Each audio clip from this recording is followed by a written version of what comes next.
ओम पंचाशः सर्गः। श्री राम आदि का मिथिला गमन, राजा जनक द्वारा विश्वामित्र का सत्कार तथा उनका श्री राम और लक्ष्मण के विषय में जिज्ञासा करना एवं परिचय पाना। ततः प्रागुत्तरां गत्वा राम सौमित्रिणा सह विश्वामित्रं पुरस्कृत्य यज्ञवाटमुपागमत्। तदनंतर श्री लक्ष्मण सहित श्री राम विश्वामित्र जी को आगे करके महर्षि गौतम के आश्रम से ईशान कोण की ओर चले और मिथिला नरेश के यज्ञ मंडप में जा पहुँचे।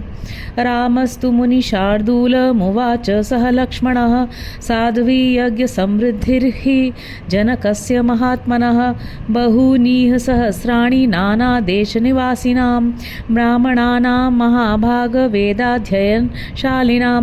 वहाँ लक्ष्मण सहित श्री राम ने मुनिश्रेष्ठ विश्वामित्र से कहा, महाभाग, महात्मा जनक के यज्ञ का समारोह तो बड़ा सुंदर दिखाई दे रहा है। यहाँ नाना देशों के निवासी सहस्रों ब्राह्मण जुटे हुए हैं जो वेदों के स्वाध्याय से शोभा पा रहे हैं। ऋषि वाटाश्च दृश्यन्ते शकटी शतसंकुलाः देशो विधीयतां ब्रह्मन् यत्र वत्स्यामहे वयम्। ऋषियों के बाड़े सैकड़ों छकड़ों से भरे दिखाई दे रहे हैं ब्रह्मन। अब ऐसा कोई स्थान निश्चित कीजिए जहाँ हम लोग भी ठहरें। रामस्य वचनं श्रुत्वा विश्वामित्रो महामुनिः निवासं करोद्देशे विविक्ते सलिलान्विते। श्री रामचंद्र जी का यह वचन सुनकर महामुनि विश्वामित्र ने एकांत स्थान में डेरा डाला जहाँ पानी का सुभीता था। विश्वामित्रम् अनुप्राप्तं श्रुत्वा नृपवरस्तदा शतानंदं पुरस्कृत्य पुरोहितं निंदितः। अनिंद्य उत्तम आचार विचार वाले नृपश्रेष्ठ महाराज जनक ने जब सुना कि विश्वामित्र जी पधारे हैं, तब वे तुरंत अपने पुरोहित शतानंद को आगे करके अर्घ्य लिए विनीत भाव से उनका स्वागत करने के लिए चले गए। अर्घ्य लेके ऋत्विजोपि महात्मान स्व अर्घ्यमादाय सत्वरं प्रत्युज्जकां सहसा विनयेन समन्वितः विश्वामित्राय धर्मेण ददौ धर्म पुरस्कृतम्। उनके साथ अर्घ्य लिए महात्मा ऋत्विज भी शीघ्रता पूर्वक चले। राजा ने विनीत भाव से सहसा आगे बढ़कर महर्षि की अगवानी की तथा धर्मशास्त्र के अनुसार विश्वामित्र को धर्मयुक्त अर्घ्य समर्पित किया। प्रतिगृह्यतु तां पूजां जनकस्य महात्मनः पप्रच्छ कुशलं राज्ञो यज्ञस्य च निरामयम्।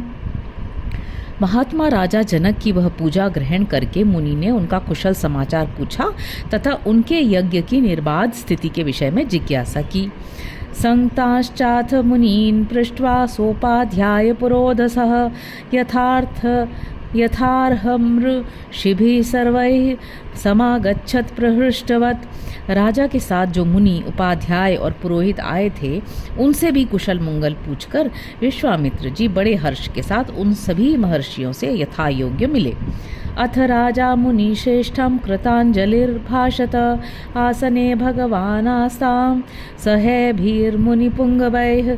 इसके बाद राजा जनक ने मुनिवर विश्वामित्र से हाथ जोड़कर कहा, भगवन, आप इन मुनीश्वरों के साथ आसन पर विराजमान होइए। जनकस्य वचः श्रुत्वा निशसाद महामुनिः पुरोधारित ऋत्विजिश्चैव राजा च सह मंत्रिभिः आसनेषु यथा न्यायमुपविष्टाः समन्ततः। यह बात सुनकर महामुनि विश्वामित्र आसन पर बैठ गए।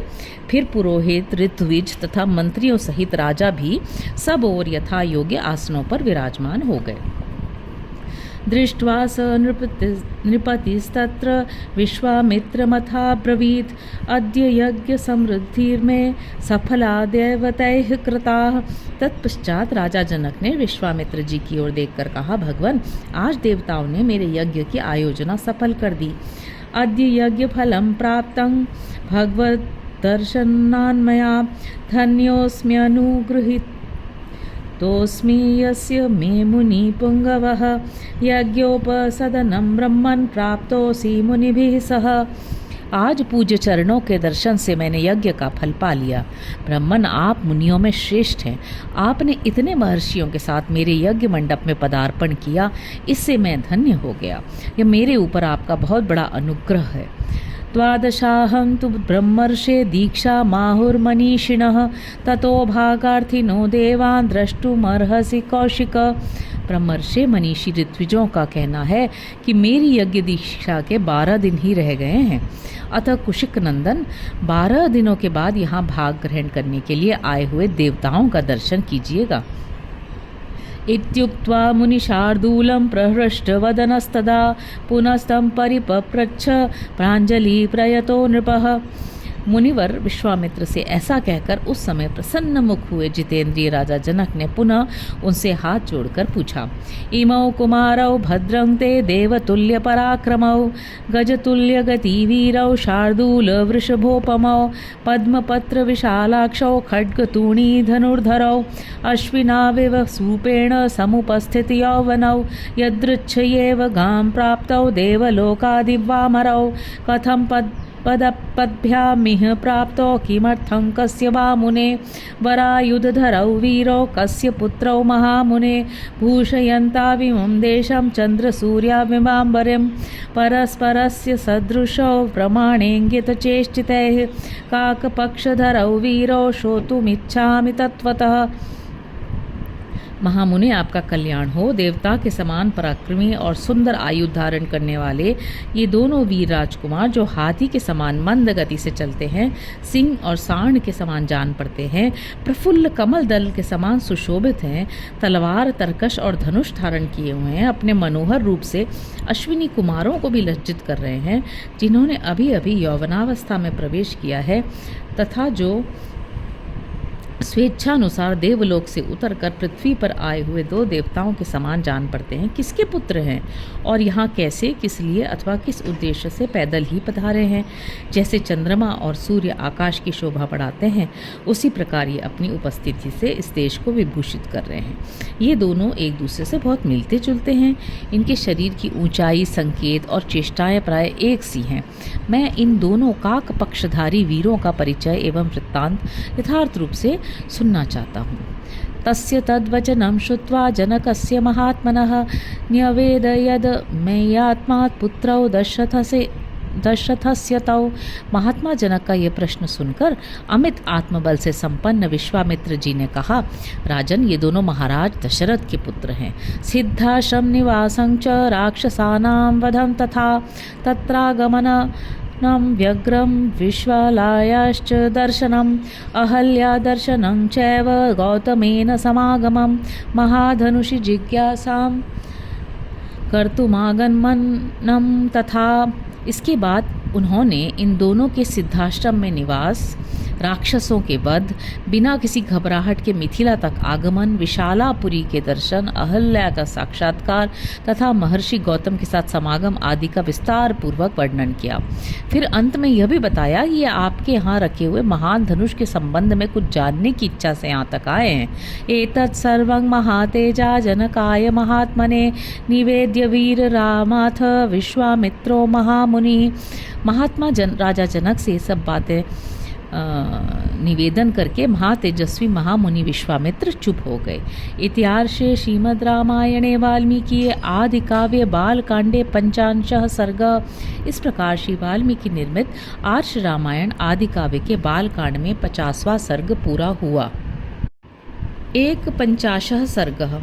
शतानंद के पूछने पर विश्वामित्र का उन्हें श्री राम के द्वारा अहल्या के उद्धार का समाचार बताना तथा शतानंद द्वारा श्री राम का अभिनंदन करते हुए विश्वामित्र जी के पूर्व चरित्र का वर्णन। तस्य तद्वचनं श्रुत्वा विश्वामित्रस्य धीमतः हृष्टरोमा महातेजाः शतानंदो महातपाः। परम बुद्धिमान विश्वामित्र जी की वह बात सुनकर महातेजस्वी महातपस्वी शतानंद जी के शरीर में रोमांच हो आया। गौतमस्य सुतो ज्येष्ठस्तपसा द्योतित प्रभ राम संदर्शनादेव परम विस्मयगमागतः। वे गौतम के ज्येष्ठ पुत्र थे। तपस्या से उनकी कांति प्रकाशित हो रही थी। वे श्री रामचंद्र जी के दर्शन मात्र से ही बड़े विस्मित हुए। एतौ निषण्णौ संप्रेक्ष्य शतानंदो नृपात्मजौ सुखासीनौ मुनिश्रेष्ठं विश्वामित्रमथाब्रवीत्। उन दोनों राजकुमारों को सुखपूर्वक बैठे देख शतानंद ने मुनि श्रेष्ठ विश्वामित्र जी से पूछा, अपि ते मुनि शार्दूल मम माता यशस्विनी दर्शिता राजपुत्राय तपो दीर्घमुपागता। मुनि प्रवर, मेरी यशस्विनी माता अहल्या बहुत दिनों से तपस्या कर रही थी, क्या आपने राजकुमार श्री राम को उनके दर्शन कराए? अपि रामे महातेजा मम माता यशस्विनी वन्य रूपा हरत पूजाम पूजार्हे सर्वदेहिनाम। क्या मेरी महातेजस्विनी यशस्विनी माता अहिल्या ने वन में होने वाले फल फूल आदि से समस्त देहधारियों के लिए पूजनीय श्री रामचंद्र जी का पूजन किया था? अपि रामाय कथितं यद् वृत्तं तत्पुरातनं मम मातुर्महातेजो देवेन दुर्नुष्टमम्। महातेजस्वी मुनि, क्या आपने श्री राम से वह प्राचीन वृतांत कहा था जो मेरी माता के प्रति देवराज इंद्र द्वारा किए गए छल कपट एवं दुराचार द्वारा घटित हुआ था? अपि कौशिक भद्रम ते गुरुणामं संगता मम माता मुनिश्रेष्ठ साम राम संदर्शनादितः। मुनिश्रेष्ठ कौशिक, आपका कल्याण हो। क्या श्री रामचंद्र जी के दर्शन आदि के प्रभाव से मेरी माता शाप मुक्त हो पिताजी से जा मिली? अपि मे गुरुणा राम पूजित कुशिकात्मज इहागतो महातेजा पूजां प्राप्य महात्मनः। कुशिक नंदन, क्या मेरे पिता ने श्री राम का पूजन किया था?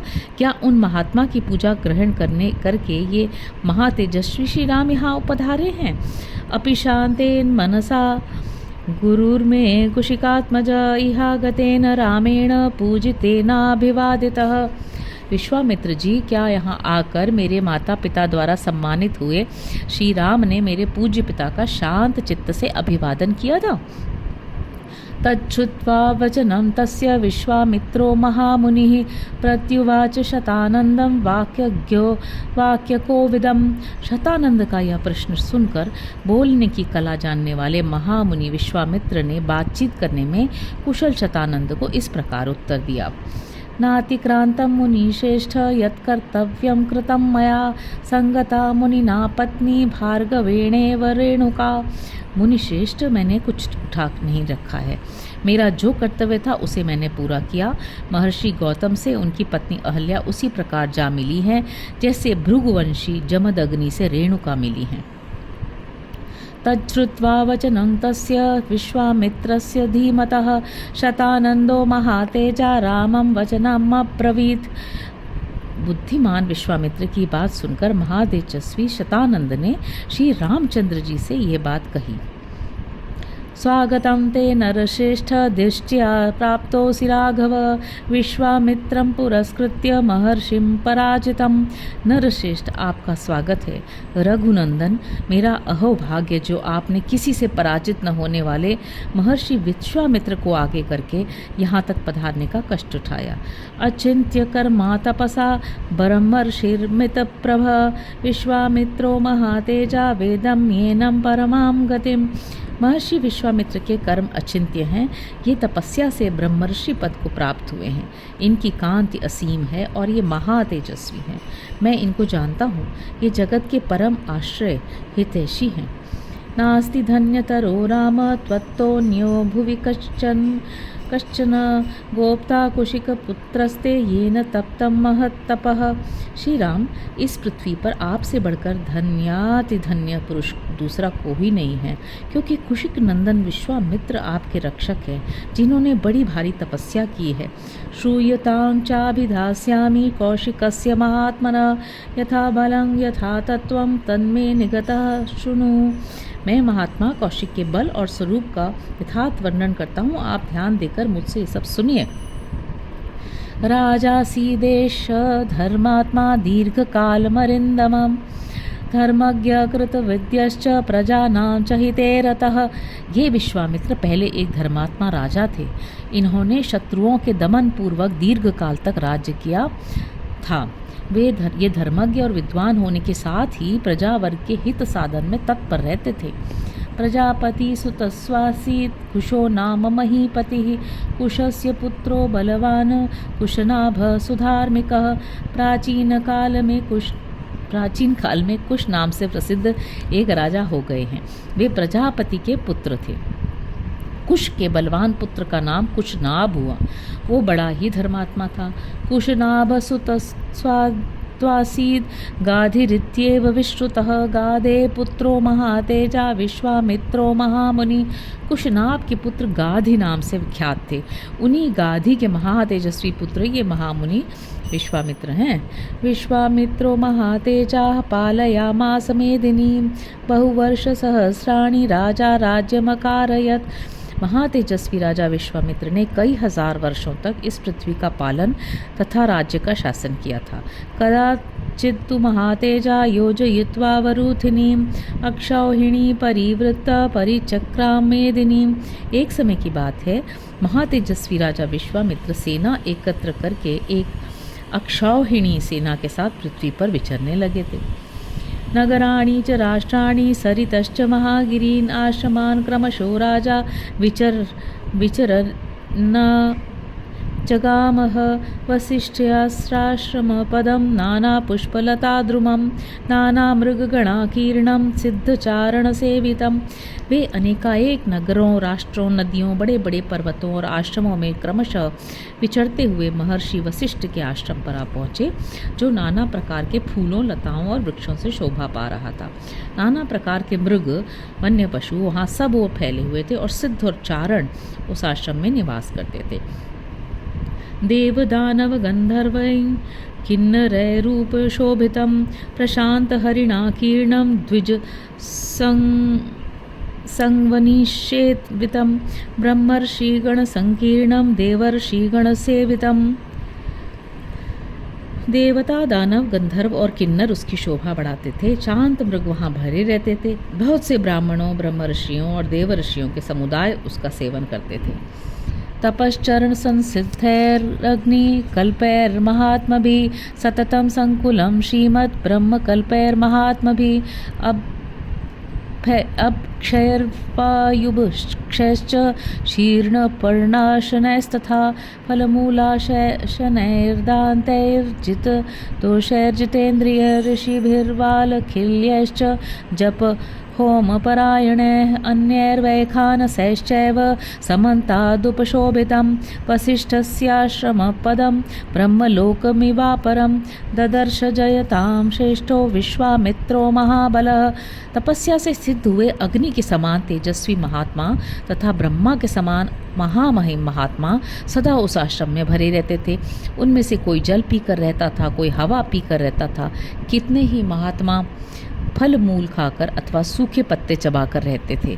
राग आदि दोषों को जीतकर मन और इंद्रियों पर काबू रखने वाले बहुत से ऋषि जप होम में लगे रहते थे। वाल खिल्य मुनिगण तथा अन्यान्य वैशाखनस महात्मा सब ओर से उस आश्रम की शोभा बढ़ाते थे। इन सब विशेषताओं के कारण महर्षि वशिष्ठ का वह आश्रम दूसरे ब्रह्मलोक के समान जान पड़ता था।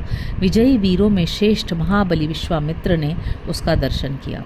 इत्यार्षे श्रीमद् रामायणे वाल्मीकि आदि काव्य बालकांडे 1/5 सर्गः। इस प्रकार श्री वाल्मीकि निर्मित आर्ष रामायण आदि काव्य के बालकांड में 51वां सर्ग पूरा हुआ। हरि ओम।